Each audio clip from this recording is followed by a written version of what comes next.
Ibu hadirin yang dimuliakan Allah, untuk mengawali pertemuan kita pada pagi hari ini, mari kita sama-sama buka dengan membaca Bismillah.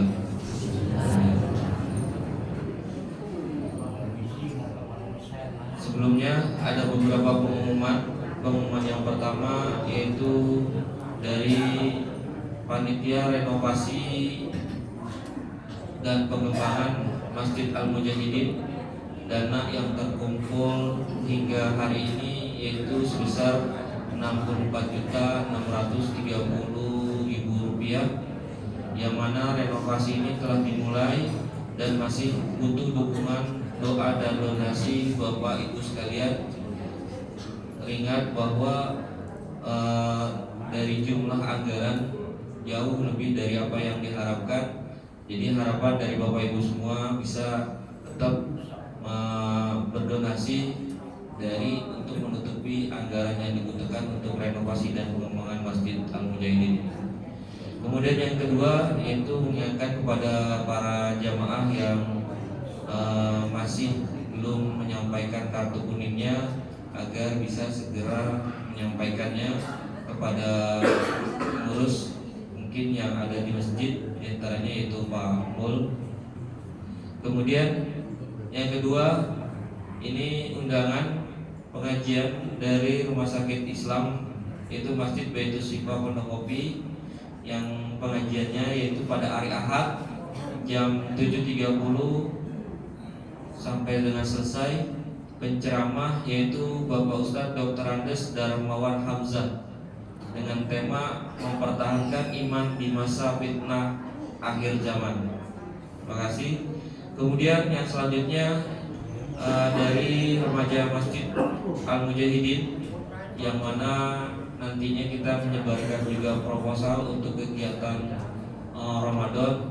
Kiranya Bapak Ibu semua yang punya kelebihan rezeki bisa sedikitnya menyisihkan untuk proposal kegiatan dari remaja Masjid Al-Mujahidin untuk pelaksananya nanti di bulan Ramadan yang akan datang. Baik, Bapak Ibu hadirin dimuliakan Allah, demikian beberapa informasi yang bisa kami sampaikan. Untuk selanjutnya, yang pada kesempatan hari ini yang akan menyampaikan dialog fajar yaitu Bapak Ustadz Insinyur Fahmi Hafiz, dan alhamdulillah beliau sudah ada di tengah-tengah kita. Untuk membersihkan waktu, mari kita sama-sama menyimak tausiah yang akan disampaikan oleh Bapak Ustadz Insinyur Fahmi Hafiz kepada Bapak Fahmi. Silakan.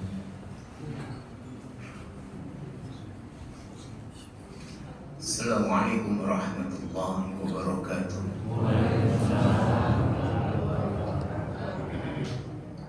Alhamdulillahilladzi anzala as-sakinata fi qulubil mu'minina liyazdadu imanan ma'a imanihim.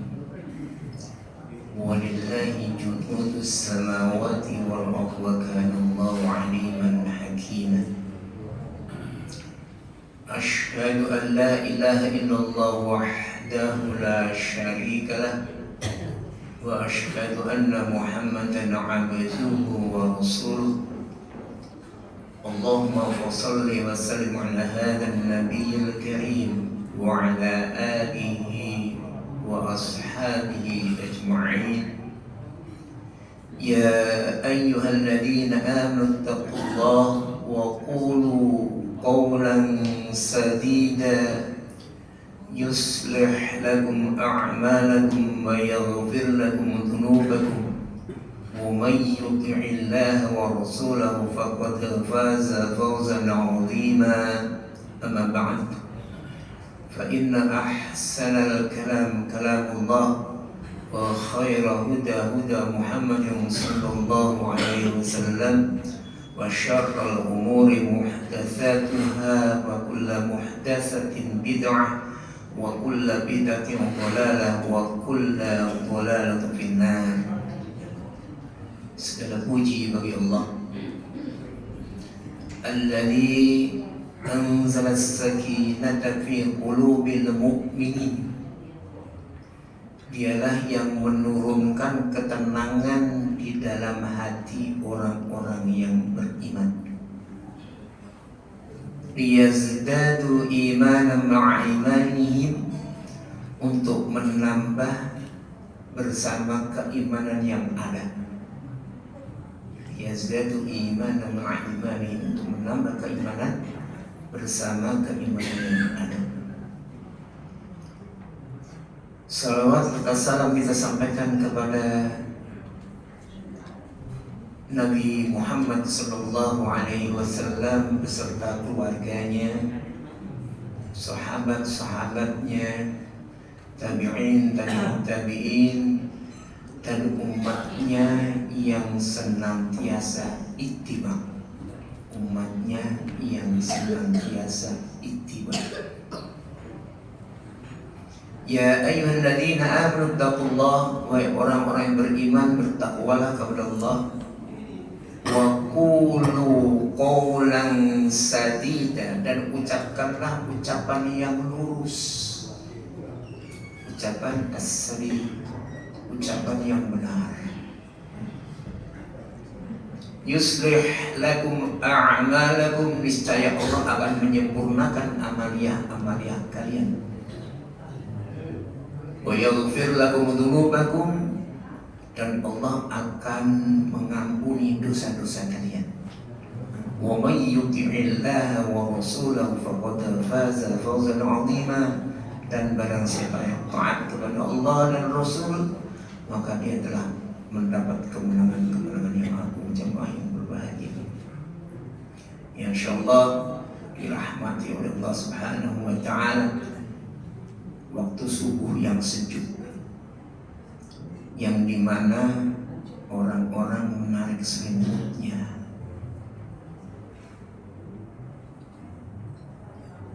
karena tidak paham dengan waktu yang diberikan oleh Allah Subhanahu wa taala. Diberikan kesempatan kita bermunajat kepada Allah Subhanahu wa taala. Allah memberikan kesempatan sejak sepertiga malam terakhir,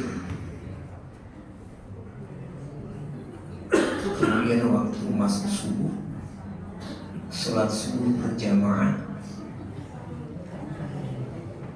kemudian duduk di majlis yang mulia ini untuk mendengarkan ayat-ayat Allah dan hadis-hadis Rasulullah yang sahih.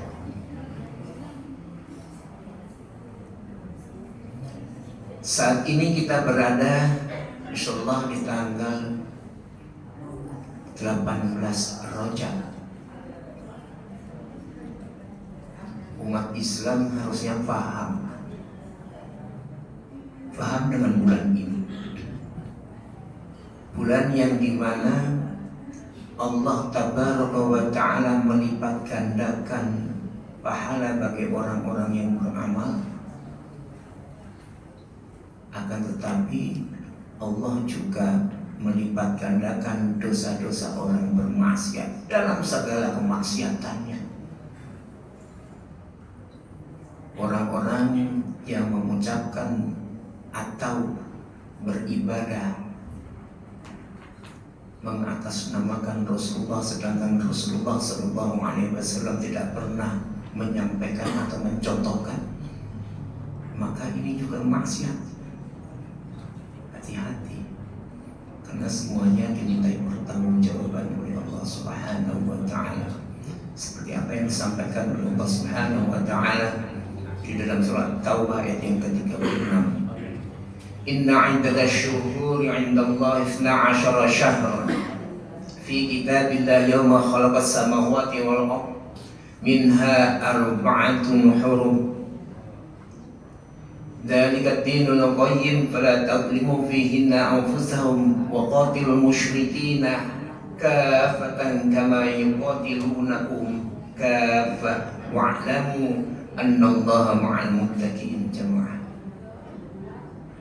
Allah Tabaraka wa Ta'ala menyampaikan sesungguhnya bilangan pada sisi Allah ialah 12 bulan. Dalam ketetapan Allah di waktu dia menciptakan langit dan bumi, di antaranya 4 bulan haram. Rasulullah SAW menyampaikan 4 bulan haram itu. Saya yakin jamaah ada yang pernah mendengar dan ada juga yang belum. Salasatun mutawaliyatun, 3 berurutan. Dzulqa'dah, Dzulhijjah, Muharram, wal Rajab, Mudhar. Baina Jumada wa Sya'ban. Rasulullah sengaja menyampaikan bahwa Rajab, Mudhar menisbatkan kepada Bani Mudhar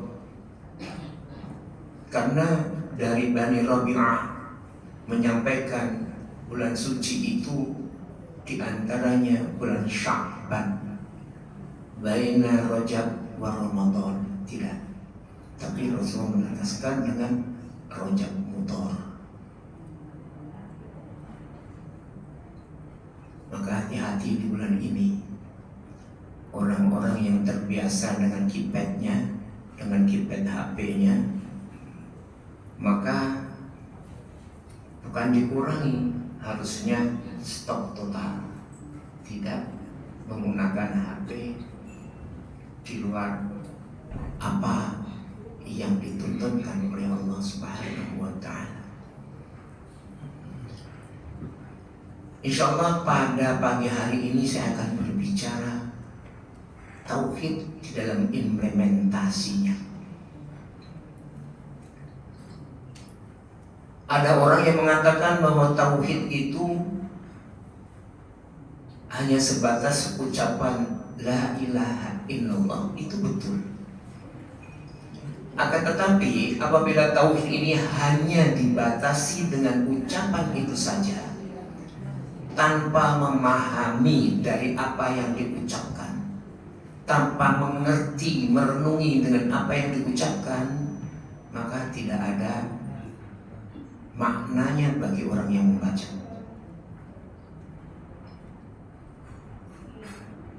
Tahu banyak orang membaca Al-Quran,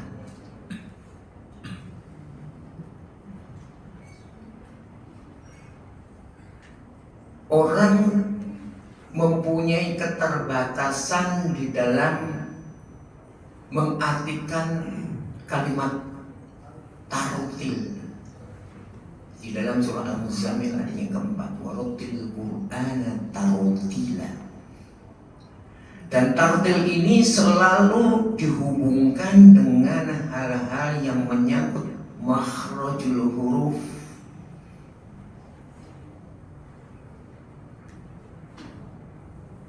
Itu betul, akan tetapi kurang sempurna. Ada seorang tabi'in yang bernama Mashruk bin Al-Ajda'. Mashruk ini pernah masih berjumpa dengan istri Rasulullah yang bernama Siti Aisyah radhiyallahu anha. Aisyah pernah bertanya kepada Mashruk, wahai Mashruk, tahukah engkau apa itu al-mihda'? Al-mihda' itu mengetahui tentang kekurangan diri sendiri. Ali bin Abi Thalib radhiyallahu anhu mengatakan, tuba liman ishtaghala bi'uyubin nafsi wa man yashtahil bi'uyubin nas. Berbahagialah orang yang dapat mengoreksi dirinya terlebih dahulu sebelum dia mengoreksi orang lain. Kita ini kan kebanyakan melihat sisi kekurangan orang lain, tapi jarang atau mungkin tidak pernah melihat kekurangan-kekurangan.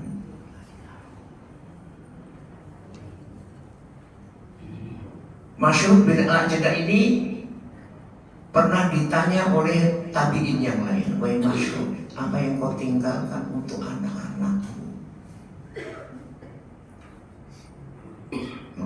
masyrub, aku telah mengajarkan anak-anakku untuk setiap malam membaca suratul Waqiah.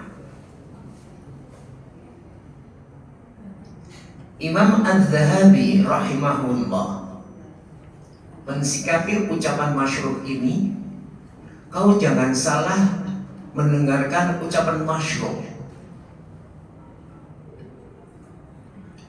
Karena yang dimaksud dengan membaca suratul Waqiah itu adalah merenungi,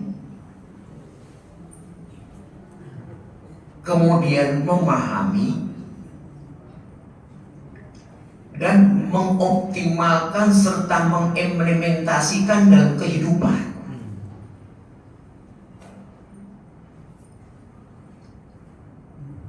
Kita ini tidak bisa untuk menjudge, untuk memutuskan, memilih surah-surah untuk alasan sesuatu tanpa berdasar kepada apa yang disampaikan oleh Rasulullah SAW. Ada orang datang kepada saya karena hendak mengadakan perhelatan pernikahan anaknya. Sebaiknya apa yang dibaca? Kan baru di kita ini aja ada pernikahan dibaca surah Ar-Rum, dibaca surah An-Nisa, tapi tidak paham. Hanya sekedar untuk mengemas agar pantas. Coba kebesaran ayat-ayat Allah apabila kita memahami tentang yang dibaca, biasanya diabadikan di dalam undangan. Dan di antara tanda-tanda kebesaranku,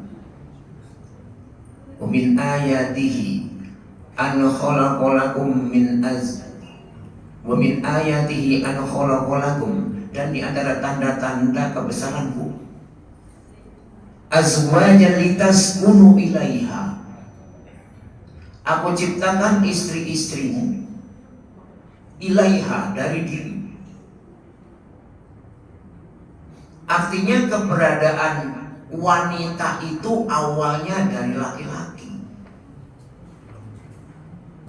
Ayat ini sebetulnya untuk membongkar bagaimana kondisi dan mengembalikan kepada tauhidullah. Wa ja'ala bainakum mawaddatan wa rahmah, dan aku jadikan kalian cinta dan kasih sayang, mawaddatan wa rahmah. Kemudian kadang-kala pembawa acara ini salah juga di dalam menyampaikan. Mudah-mudahan itu oke. Kedua mempelai ini diberikan ketenangan, kecintaan sampai kata-kata dan iya. Tapi hakiki dari kecintaan, hakiki dari keharmonisan kehidupan itu apa? Apakah gandeng tangan di tengah jalan dilihat orang banyak? Atau berangkul-rangkulan di jalanan sambil dilihat orang banyak? Tidak. Hakiki kecintaan itu terbawa sampai nanti untuk sampai kepada surganya Allah Subhanahu wa Ta'ala. Seorang suami yang bangun terlebih dahulu di malam hari, sepertiga malam terakhir, membangunkan istri. Bangun. Seorang istri yang dimana bangun terlebih dahulu dari suaminya di sepertiga malam terakhir, dibangunkan. Supaya dua-duanya ini mempunyai misi yang sama,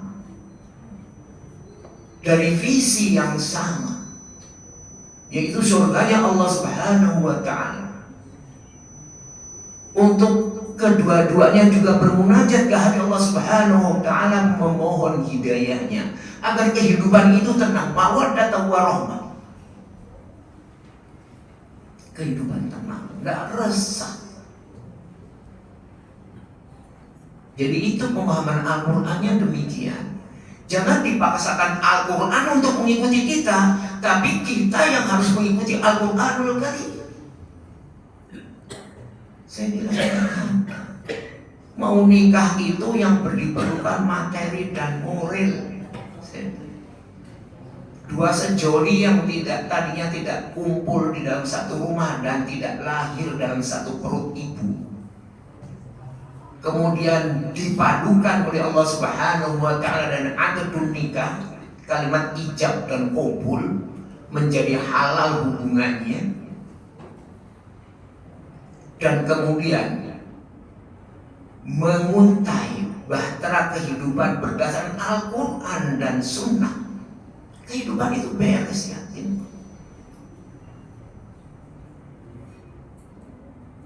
Apabila motivasi kehidupan ini atau termotivasi dengan apa yang diajarkan oleh Allah Subhanahu wa taala, kehidupan ini enggak resah. Kehidupan ini nyaman-nyaman saja. Nah, tauhid ini terimplementasi dalam kehidupan kita. Tadi disampaikan oleh pembawa acara tentang rencana renovasi Masjid Al-Mujahidin. Sebetulnya nggak usah diumumkan, nggak usah diumumkan. Tahu bahwa masjid ini yang direnovasi nggak perlu ada kartu kuning. Sadar bahwa dirinya seorang Muslim, kemudian mendatangi, ini hartaku. Jangan bangga dengan harta yang kita simpan. Kita kan bangga dengan harta yang kita simpan. Sisi tauhidnya di mana? Jamaah yang berbahagia, insyaallah dirahmati Allah Subhanahu wa taala. Apabila Allah berkehendak, didatangkan para agniya, orang-orang yang kayanya ke panitia untuk memberikan sebagian uangnya membangun masjid ini, Allah mudah. Tapi Allah memberikan kesempatan kepada kita. Di mana sisi tauhidnya? Tadi saya sampaikan bahwa apabila Allah menghendaki ada orang, nggak usah banyak-banyak orang, sebagaimana ini pernah terjadi di Arab Saudi. Bagaimana seorang anak hendak menolong bapaknya malah masuk penjara. Jadi kalau Allah mau berbuat itu mudah-mudah saja. Ada seorang anak, bapaknya punya utang 630 ribu real. Terus anaknya berjanji akan melunasi bapaknya, utang-utang bapaknya. Ditanya oleh hakim, berapa kau sanggup? Aku sanggup untuk mencari uang dalam 1 bulan 10.000 real. Berapa lama? Akhirnya anaknya menjadi jaminan. Bapaknya keluar, anaknya masuk. Allah datangkan orang kaya untuk melunasi utang-utang bapaknya.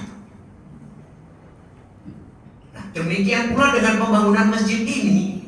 Kalau Allah kehendaki jadi didatangkan orang untuk semuanya dibiayai. Tapi terus apa? Pundi-pundi kita. Coba bayangkan, rizki yang kita miliki itu adalah milik Allah Subhanahu wa ta'ala, bukan milik kita. Milik kita itu yang kita amalkan, nanti kita akan petik, terutama di bulan Rajab ini dilipat gandakan oleh Allah Subhanahu wa ta'ala. Kemudian sesudah disumbangkan, Allah balas 10 sampai 700 kali lipat. Bagaimana Allah Subhanahu wa ta'ala tidak sayangnya kepada kita? Milik Allah diberikan kepada kita, kemudian kita tidak usah semua, sebagian yang kita berikan, kemudian Allah membalas. Milik Allah dibalas oleh Allah 10 sampai 700 kali lipat. Harusnya kita termotivasi karena kita punya visi. Untuk apa? Memetik dari apa yang kita sudah berikan. Memetik dari apa yang sudah kita berikan, tapi dari duit yang halal ya. Artinya duit dalam koridor hijau, jangan duit dalam koridor merah. Jemaah yang berbahagia, saya akan memulai insyaallah. Mudah-mudahan selesai, saya percepat saja ini. Kita lihat di dalam surah Al-An'am, surah nomor 6, dimulai dari ayat yang ke-151 sampai dengan ayat 153. Silakan baca.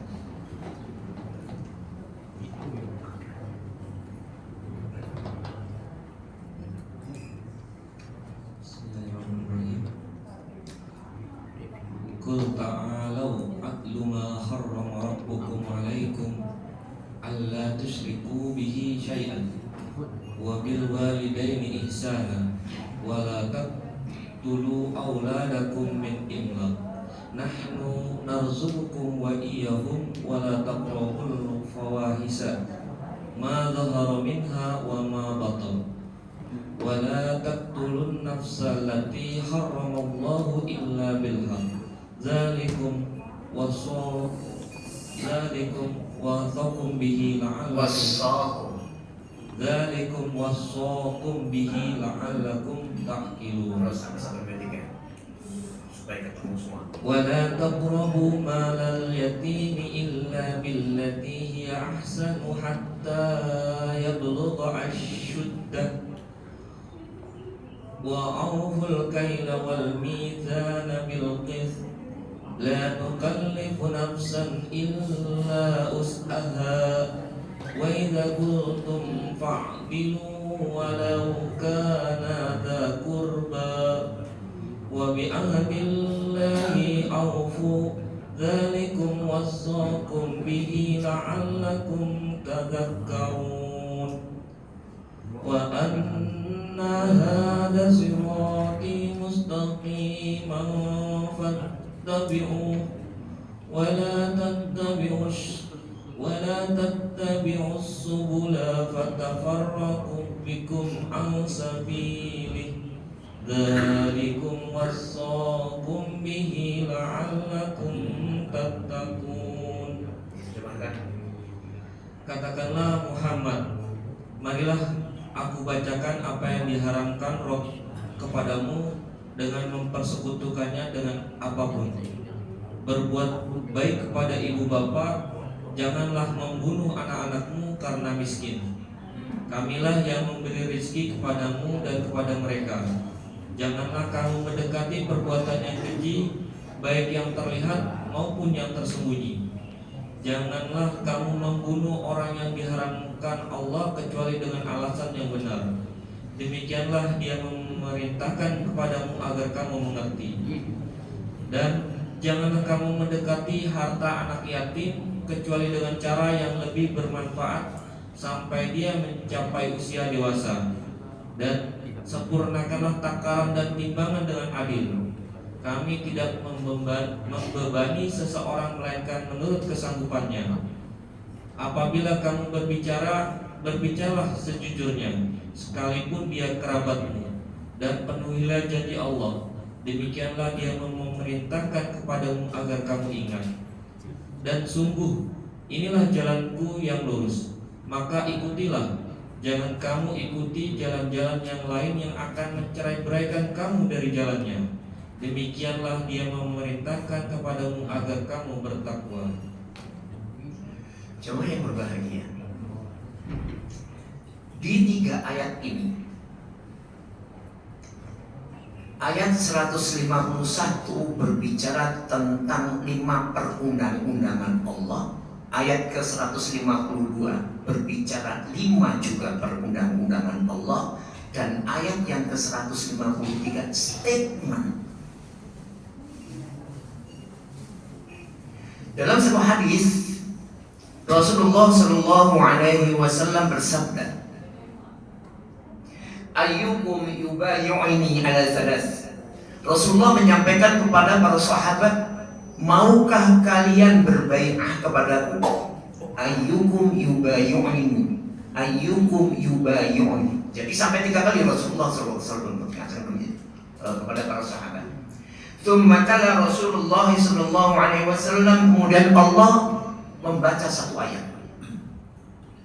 Qul ta'alu atlu ma harrama rabbukum 'alaikum hatta farada min al-ayat faman wafa fa ajruhu 'ala Allah wa man intaqasa minhunna syai'an fa adrakahu Allah fa'adrakallahu bihi fid dunya kanat uqubatahu wa man akhiruhu ila akhirah famruhu ila Allah in sya'a 'adzabahu wa in sya'a fa'an. Rasulullah menyampaikan dengan kalimat summa tala. Tala maknanya ini adalah dibacakan dan difahami, berbeda dengan qiraah. Jadi kalau seseorang membaca Al-Qur'anul Karim, Al-Qur'an itu direnungi kemudian difahami. Oh, terjadi kondisi-kondisi yang seperti ini. Apa sih sebetulnya? Sekarang ini apabila terjadi satu kondisi, contoh ada musibah, tanah longsor, banjir dan lain sebagainya, kita dihimpun satu dana, kemudian sampaikan kepada sahibul musibah. Akan tetapi kita tidak pernah mempelajari ada apa sih. Sedikit saya cerita. Saya yakin ada yang tahu dan ada juga yang tidak. Banjir di Sukabumi, tanah longsor sampai menutup jalan sehingga terputus aktivitas. Orang menghimpun dana untuk disumbangkan. Kemudian saya berpikir, kenapa kok kondisi ini saling tindih? Qadarullah, saya datang ke Sukabumi. Saya datang tujuan saya bukan untuk itu, akan tetapi tujuan saya untuk mendatangi seseorang yang dimana dia bisa membuat satu mesin daripada impor dari Cina. Saya bukan permasalahan Cina, karena di Cina pun ada yang Muslim, yang jelas lebih murah. Ceritalah orang ini. Saya tanya, ini mesin apa? Oh, mesin ini adalah mesin hammer mill untuk batu-batu emas. Oh, ada juga. Ceritalah dia. Bagaimana konsesi-konsesi yang ada di wilayah Gunung Pongkor. Ada dikuasai dengan beberapa orang sehingga luas, ada dikuasai beberapa perorangan. Digalilah itu sampai kedalaman 135 meter. Mereka menggunakan alat-alat tradisional. Galian sebatas orang lebih dikit, masuknya itu dengan tali seling baja itu. Kalau bapak dan ibu biasa melihat di depan mobil itu ada swing, itu yang dipakai. Kalau itu putus, selesai sebenarnya. Tak ubahnya pada umumnya orang-orang yang menggali tambang. Bukan itu saja, secara vertikal mereka terus ambil. Mereka perjanjian dulu, berapa upahnya? 1 hari 1 juta. Kamu sanggup berapa hari untuk itu? 5 hari katakan 5 juta dibayar, diberikan kepada istrinya. Suaminya masuk ke dalam berbekal kondom. Untuk apa kondom ini? Rupa-rupanya kondom ini untuk memasukkan batuan-batu emas yang kecil, kemudian dimakan oleh dia, dan nanti pada saat ke atas, maaf, buang air besar, ada emas. Kejahilan mereka itu belum. Dan emas itu bisa didapatkan pada saat dia secara horizontal juga menggali. Pada saat secara horizontal jumpa dengan lawannya, bukan satu grup, maka di situ terjadi pembantaian. Siapa yang menang ya akan mendapatkan dibunuh. Pokoknya matilah mereka salah satunya. Kira-kira perjanjian 5 hari, 1 pekan nggak datang, istrinya datang ngambil motor. Istrinya sudah paham, suamiku yakin meninggal. Kezaliman terjadi. Sampai seperti itu. Nah, kemudian saya buka di surah Ar-Rum ayat ke-41. Dhaharal fasadu fil barri wal bahr bima kasabat aydin nas liyuqhum ba'dul ladina amilu la'allahum turja'un. Allah menyampaikan kerusakan di bar dan bahar. Bar itu tanah lapang, al-bahar itu pantai yang di pinggirnya ada kota-kota, ada desa-desa. Sama sudah terjadi kerusakan. Imam Ibnu Abbas menyampaikan seperti itu. Karena ulah sebagian tangan manusia.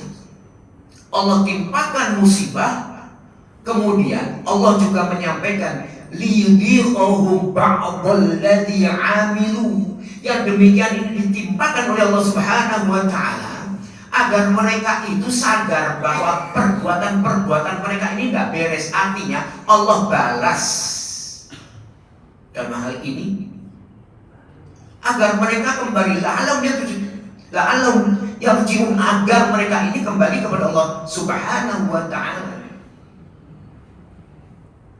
Sama dengan kita pada saat kondisi yang seperti ini. Sebelum saya masuk di ayat yang ke-151 insyaallah sampai.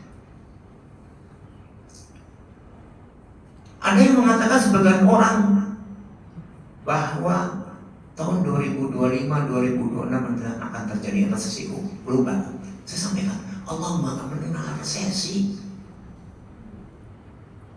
Ada seorang ustaz ketika rumah khutbah di perusahaan saya bertanya kepada saya, dan pada saat itu saya tidak ada jadwal khutbah. Ustaz, gimana kondisi saat ini dengan pemerintahan Prabowo? Saya jawab langsung, di dalam kehidupan kita tidak ada ketergantungan dengan manusia. Mau presidennya siapa saja akan bergulir sebagaimana adanya menurut aturan-aturan mereka.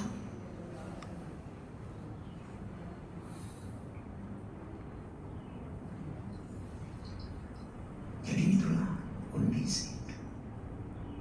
Nah, ayat ini secara khusus, ayat ke-151 dari surah Al-An'am, Rasulullah mensikapi sambil mengatakan, "Tsumma tala Rasulullah sallallahu alaihi wasallam, qul ta'ala atlu ma harrama rabbukum hatta farqa minal ayat, faman wafa fa ajruhu 'ala Allah." Artinya bahwa barang siapa memenuhi ayat ini, maka pahalanya dikembalikan kepada Allah Subhanahu wa ta'ala, fa ajruhu ila Allah. Faman wafa fa ajruhu 'ala Allah. Faman wafa wajruhu 'ala Allah wa man intaqasa minhunna syai'an. Dan barang siapa yang mengurangi dari apa yang dijelaskan oleh Allah Subhanahu wa taala, fatraqahu Allah bi dunya kanat uqubatahu wa man ukhira ila akhirah fa amruhu ila Allah. Allah akan menimpakan musibah di dunia. Tapi apabila Allah tidak menimpakan musibah di dunia ini, maka Allah akan berikan kelak di akhirat, insya'a azabahu insya'a afa'an.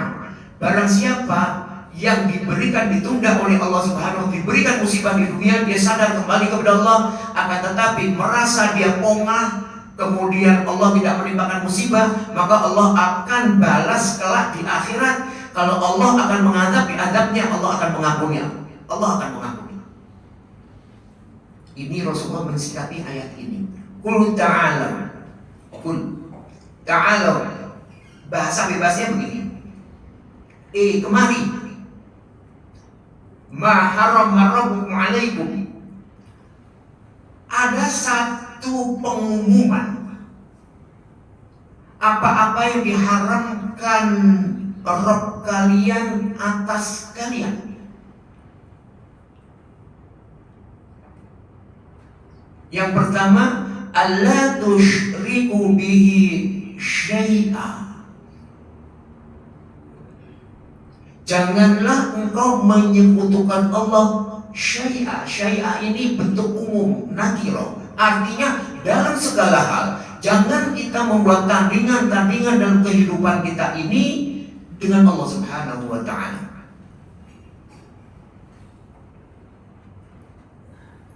Bisa tandingan itu bisa macam-macam. Ada perasaan tidak nyaman, mau mengadakan perhelatan, menghitung hari. Kan ada beberapa suku yang mengadakan pernikahan, anaknya menghitung hari. Semua hari baik. Ada dalam satu suku mengatakan kalau mengadakan pernikahan itu dicari bulan naik, supaya nanti rezekinya naik. Jangan waktu bulan turun. Bukan untuk itu bulan dan matahari serta bintang, bukan untuk itu. Itu bagaimana tanda-tanda. Jangan kau nikahkan anak di bulan Abid. Bulan Abid itu bulan apa? Dzulqa'dah. Nanti rezekinya kecepet. Saya bilang, ya Allah, rezeki itu sudah diatur oleh Allah Subhanahu wa Ta'ala. Sudah ditentukan oleh Allah Subhanahu wa Ta'ala. Nah, hal-hal yang begini ini kita mulai bersaing dengan Allah Subhanahu wa Ta'ala dengan akal kita yang terbatas. Tadi di awal saya sampaikan bahwa kita ini tidak harus atau jangan sekali-sekali memaksa ayat-ayat Allah atau Al-Quranul Karim untuk mengikuti kita, tapi kitalah yang mengikuti Al-Quranul Karim. Baca ini nanti begini, baca itu nanti. Kata siapa? Kata kiai saya. Tidak. Allah menurunkan Al-Quranul Karim ini berlaku di dalam peraturan-peraturannya. Summa ja'alnaka ala syari'atin minal amri fattabi'ha. Kemudian telah aku jadikan aturan-aturan dalam kau berpemerintah, pemerintahan dalam diri sendiri, pemerintahan di dalam rumah tangga, pemerintahan di dalam skop yang lebih luas lagi, di dalam ke-RT yang kemudian meluas. Fattabi'ha, maka ikutilah aturan-aturan itu.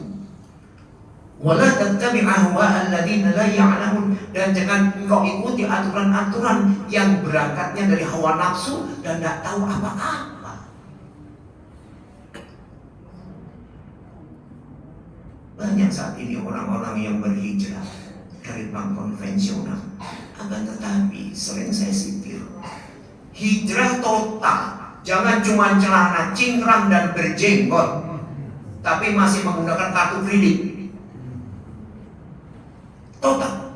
Dan jangan pernah takut tentang rizki yang telah ditebarkan oleh Allah Subhanahu wa Ta'ala. Kita diwajibkan untuk mencari. Kalau bahasa saya itu begini loh, coba kita pahami ayat-ayat Allah.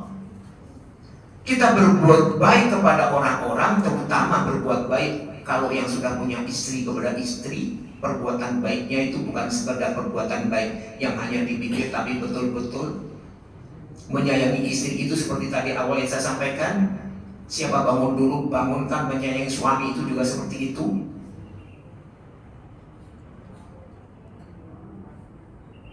Jadi kondisi-kondisi ini harus dikondisikan sebaik mungkin. Tidak harus menyayangi Allah Subhanahu wa Ta'ala dengan keterbatasan akal kita. Oh, kalau keluar rumah itu mesti kaki kanan dulu begini baca ini. Tidak, Rasulullah mengajarkan cuma Bismillahirrahmanirrahim atau Bismillahirrahmanirrahim, la haula wala quwwata illa billah, selesai. Ada kegundahan pada saat sesuatu kebaikan yang kemungkinan akan terkendala. Itu rasanya sedih. Saya tadi waktu bangun hujan, hujannya lebat. Bagaimana saya menuju ke mobil saya ada di rumah belakang. Qadarullah, hujannya rendah. Saya menuju ke mobil. Beberapa hari yang lalu saya kena karena kekurangan vitamin B12, maka terjadi perusakan saraf permukaan tubuh ini di bawah dengan kaku. Saya bilang, bagaimana saya akan berdakwah dalam kondisi yang seperti ini? Sholat itu rukuk rasanya kaku semua. Dalam hati saya, ini kalau duduk pakai kursi nyaman, tapi tidak. Saya tidak mau menjadi orang yang malas. Alhamdulillah, Allah izinkan. Ya semua pakai perantaraan.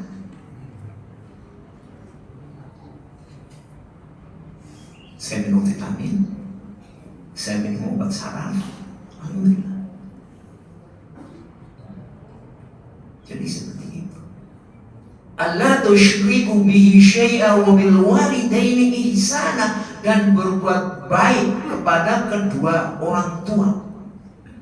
Berbuat baik itu bukan sekedar memberikan duit selesai, urusin. Dan bagaimana apabila orang tua sudah meninggal, kita doakan. Pada saat sujud kita doakan orang tua kita, karena orang tua kita menanti doa kita. Bukan pada saat masih hidup saja kita santuni. Tidak. Orang tua kita itu memerlukan kelapangan kita, maka dikatakan birrul walidain. Berbuat baik kepada orang tua itu dengan lapang dada. Kadang-kala kalau orang tua sudah umurnya lanjut, kembali lagi seperti anak kecil. Kalau anak kecil itu lucu, gitu kan. Tapi orang tua kadang-kala berpendapat kita menjengkelkan. Itu tidak boleh. Kemudian dulu ibu kita, kalau kedua orang tua saya sudah tidak ada, maka saya mengatakan berbahagia orang yang masih memiliki orang tua.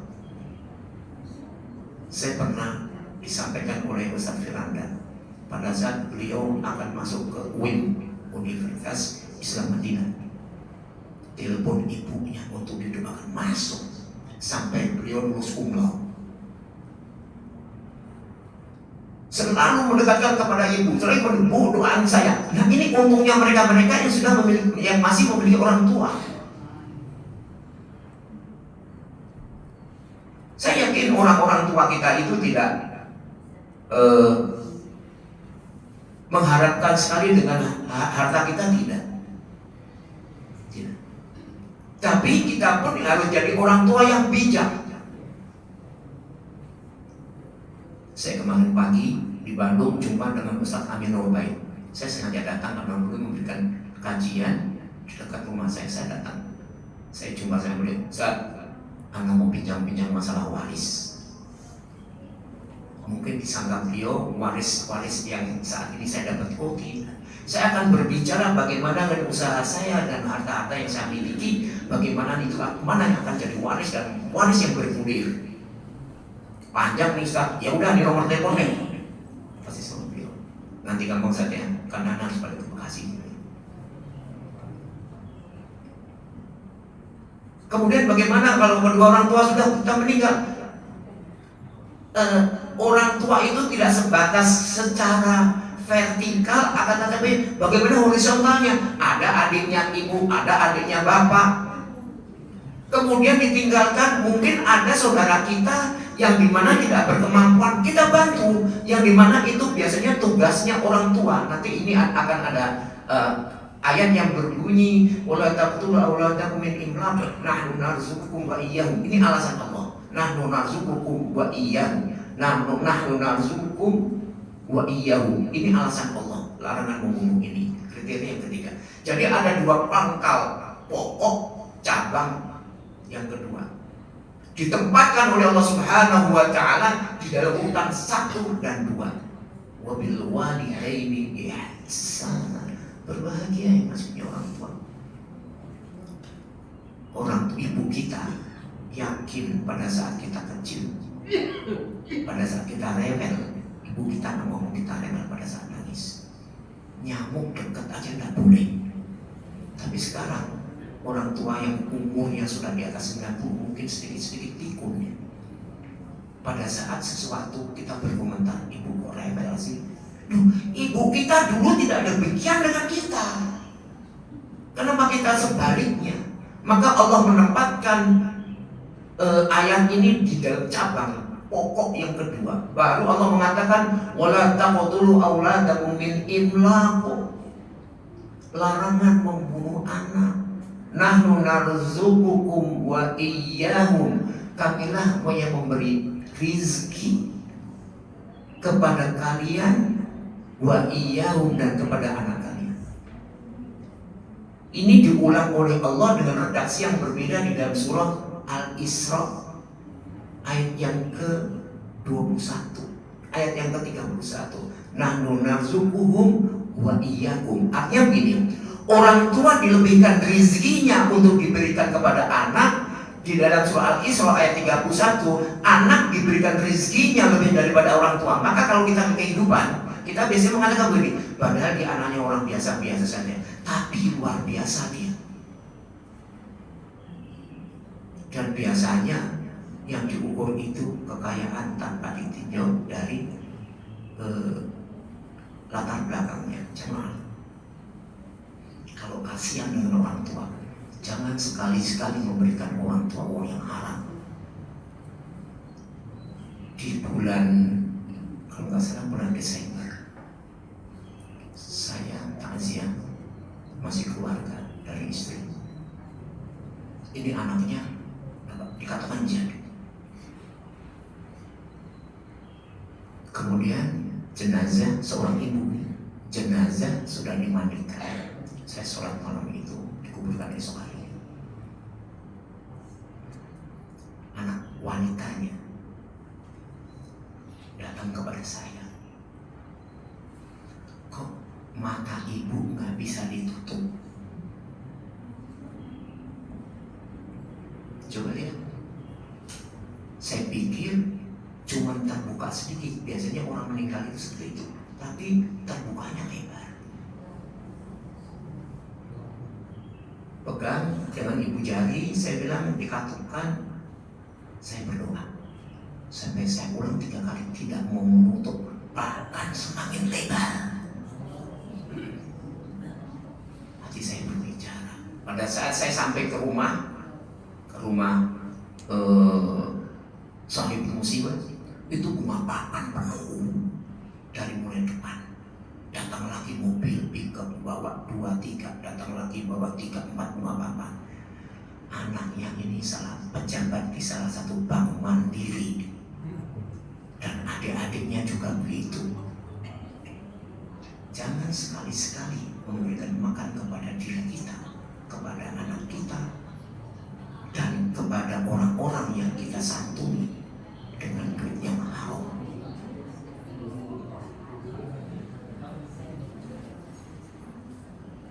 Dalam hati saya berbicara, anak ini, saya pernah diundang sama di rumahnya, dikritik. Tidak terima. Silakan saja, saya bilang, saya menyampaikan ayat-ayat Allah. Jadi kamilah yang memberi rizki kepada kalian, wa iyyahu, kemudian kepada kalian. Dan dibalik, kadangkala si anak yang diberikan rizki kekayaan terlebih dahulu, kemudian baru kepada ibu bapaknya. Seperti itu. Wala taqrabul fawahisha ma dhahara minha wa ma batan, larangan berbuat al fawahish. Bulan ini nih, hati-hati. Al fawahish itu keji yang merugikan orang diri sendiri dan merugikan orang lain. Ma dhahara minha wa ma batan, apa yang tampak maupun apa yang terlintas di dalam hati. Hati-hati dengan hati.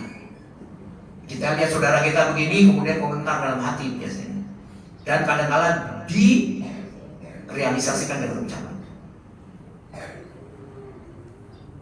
Wala taqul nafsal lati harramallahu illa bil haq, larangan membunuh jiwa kecuali dengan yang hak. Dzalikum wasaqum bihi la'allakum ta'qilun.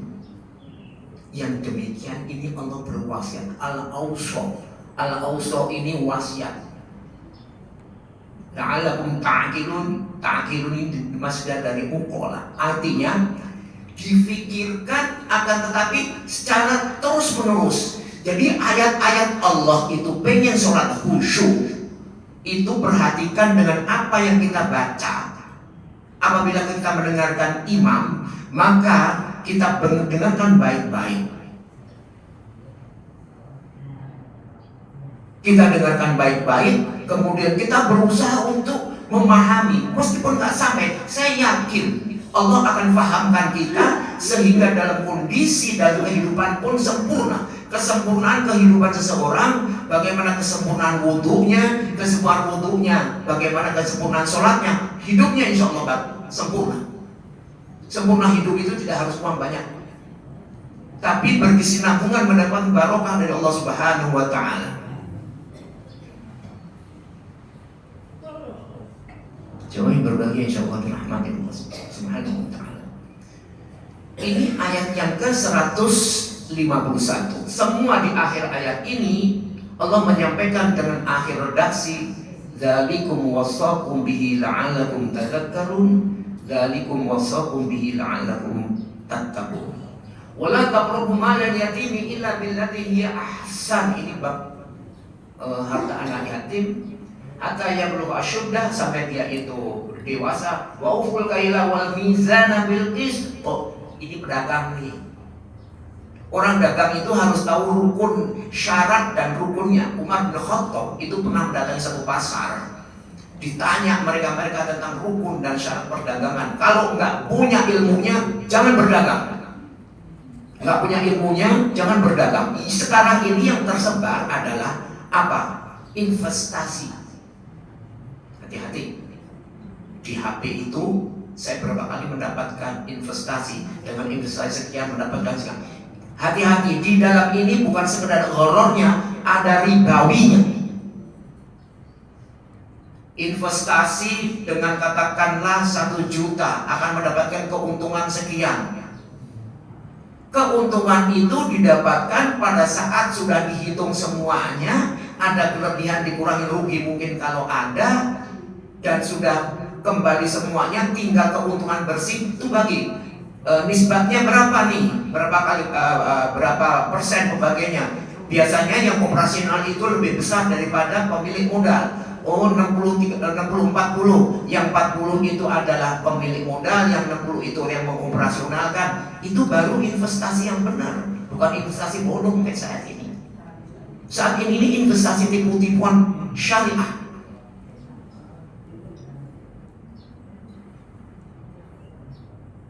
Timbangan juga begitu. Mauful kaila wal mizan bil qist. Timbangan kita beli. Yang dituntut itu di dalam surah Al-Mutaffifin, itu yang dituntut bukan penjualnya saja, akan tetapi yang dituntut adalah pembelinya juga. Pembeli tidak boleh meminta lebih dari ukuran yang sudah pas. Kita beli nih, katakan beli kelengkeng atau buku, udah ditimbang pas, beli 1 kilo tuh bang tambahin ya bang, atau pada saat beli kita cicipin, boleh bang ya, boleh ya bang, bisa 10. Ini nggak boleh. Dan kalau mereka menggunakan timbangan harus dikalibrasi. Di kami itu yang namanya timbangan itu hampir sepekan sekali dikalibrasi, betul nggak? Karena mayoritas kita menggunakan alat timbangan dikalibrasi. Betul nggak timbangan ini? Kalau 1 kilo 1 kilo, dan itu pun penimbangannya saya untuk dibelikan. Itu kebijakan. La nukallifu nafsan illa wus'aha. Wa idza qultum fa'adlu walau kana dzal qurba. Allah tidak memaksa sesuai dengan kemampuan, dan kita apabila berbicara itu dengan adil. Walau kana dzal qurba, meskipun kerabat kalian. Wa bi'ahdillahi aufu, dan penuhilah janji Allah. Allah berjanji kepada kita yang pertama adalah ketauhidan pada saat di alam kubur. Dzalikum wasaqum bihi la'allakum tadhakkarun. Kemudian yang ke-153, wa anna hadza siratal mustaqiman fattabi'u wa la tatafarraqu bihi an sabili dzalikum wasaqum bihi la'allakum tattaqun. Rasulullah pada saat mensikapi ayat ini, Rasulullah membuat 1 garis. Rasulullah mengatakan ini adalah jalannya Allah. Rasulullah membuat 2 garis kanan dan kiri. Jangan kau ikuti 2 jalan ini, karena 2 jalan ini adalah syaitan, jalan syaitan. Kita harus istiqomah. Saya kembali kepada surah Fussilat ayat yang ke-30. Innal ladzina qalu rabbunallahu tsumma istaqamu tatanazzalu 'alaihimul malaikah. Sebenarnya orang-orang yang mengucapkan Rabbunallah kemudian diistiqomah, tatanazzalu 'alaihimul malaikah, maka Allah akan menurunkan malaikat. Apa kata malaikat? Alla takhafu wa la tahzanu wa basyiru bil jannati allati kuntum tu'adun. Kau jangan takut dan kau jangan sedih, kata malaikat. Dan mufassir sepakat bahwa ayat ini adalah ayat sakaratul maut. Orang yang sakaratul maut itu bingung, dihibur oleh malaikat karena dia istiqomah di jalan Allah Subhanahu wa taala. Dzalikum wasaqum bihi la'allakum tattaqun. Yang demikian ini Allah berwasiat kepada kalian agar kalian menjadi orang yang takwa. Semuanya berbahagia. Ada pertanyaan-pertanyaan. Apakah diperbolehkan mendoakan saudara kita yang berlaku zalim agar mendapatkan adab? Oh, tidak boleh. Wa man ahsanu qawlan mimman da'a ila Allah. Dan barang siapa yang mengucapkan ucapan-ucapan yang baik dan berdoa, kita nggak boleh. Kita doakan mereka agar mereka dapat petunjuk. Seperti orang yang justru membantu kaum Yahudi. Dia bukan Yahudi kan? Dia bukan Yahudi. Tapi kita doakan kepada mereka, umat Islam ini agar bahu-membahu. Kita ini bahu-membahu karena orang-orang kafir juga bahu-membahu. Ini diperintahkan oleh Allah Subhanahu wa taala. Apakah ada contoh di zaman Nabi kisah pembagian waris yang tidak sesuai dengan syariat? Ada. Turunnya ayat-ayat Allah tentang waris itu karena ada ketimpangan. Turunnya ayat-ayat Allah tentang hukum karena ada ketimpangan hukum. Contoh masalah khamar juga begitu. Masalah judi juga begitu, diturunkan oleh Allah Subhanahu wa taala. Tapi yang menyangkut dengan masyarakat luas, Allah turunkan secara bertahap. Tidak diturunkan secara langsung. Ada, semuanya ada. Bagaimana sikap kita terhadap pembenci habaib dan selalu mencela amalan yang sering dilakukan para habaib, seperti mengadakan maulid dan membaca bermacam-macam sholawat. Makasih Ustaz. Kita jangan sekali-sekali membenci saudara kita. Yang boleh kita ingkari adalah perbuatan-perbuatan yang tidak ada asarnya. Jangan orangnya. Kita tidak boleh membenci seorang, mau dia siapa saja. Jemaah yang berbahagia, kita ini belum punya pemimpin Islam yang utuh. Masih ulama, bukan. Maka hal-hal yang terjadi ketimpangan di dalam urusan umat Islam, mau dia maulid, mau dia Isra Mi'raj, atau nanti di bulan Ramadan nuzul Quran, jangan langsung dijudge. Ini yang buat perpecahan.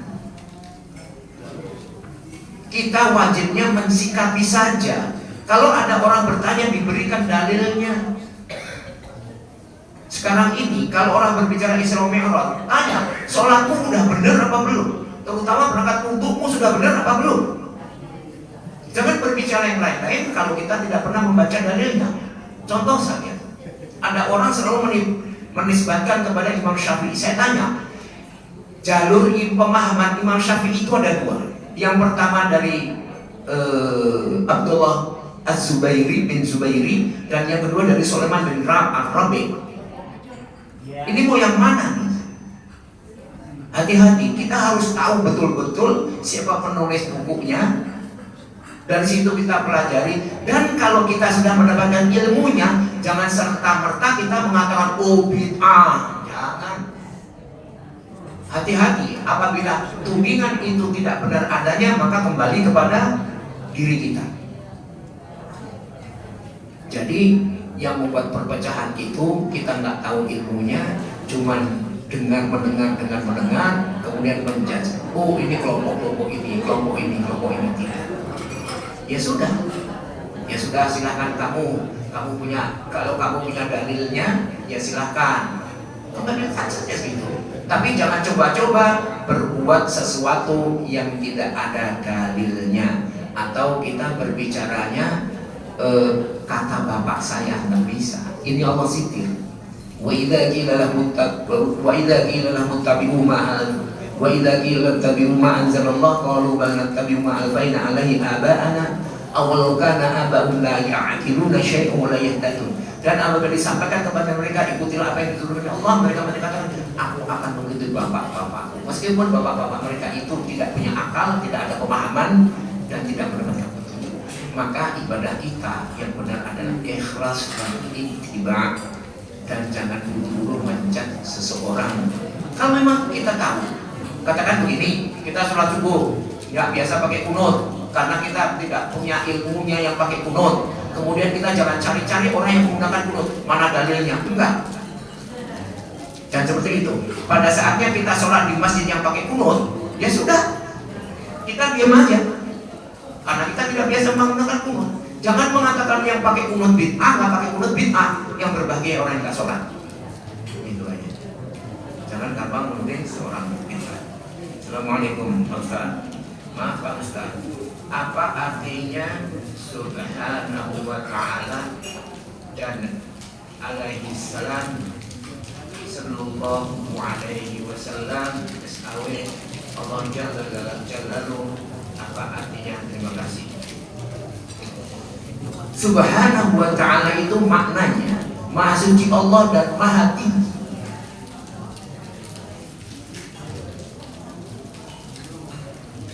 Maha suci Allah dan Maha tinggi. Alaihissalam ini suatu titel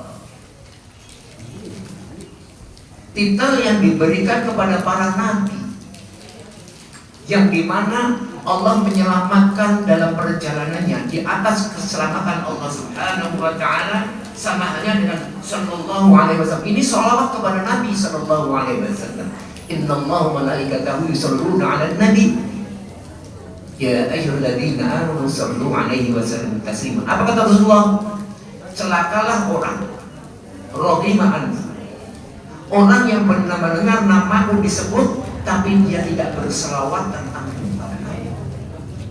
maka pada saat disebut Rasulullah Muhammad sallallahu alaihi wasallam, maka kita harus menjawab Allahumma sholli ala Muhammad wa ali Muhammad, Allahumma sholli wa sallim alaihi. Seperti itu. Jangan kita diam saja.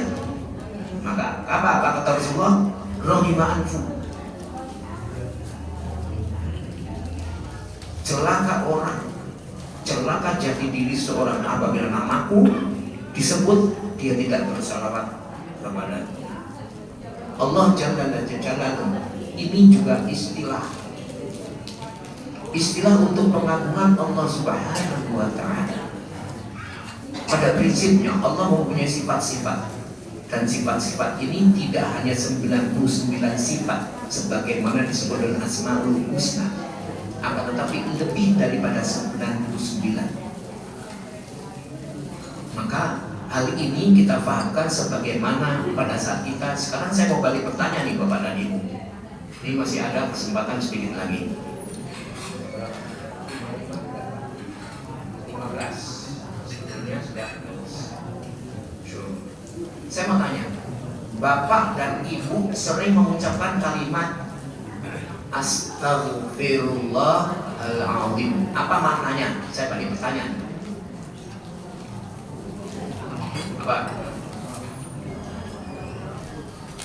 Kalau astagfirullah orang banyak tahu, tapi begitu astaghfirullahaladzim, jangan kita melafazkan sesuatu akan tetapi kita tidak tahu, akhirnya hanya di bibir tidak sampai dalam hati.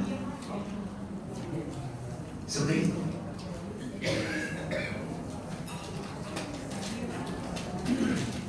Itu yang pertama pertanyaan saya. Jawab. Apa Pak? Astagfirullahaladzim. Apa Bu?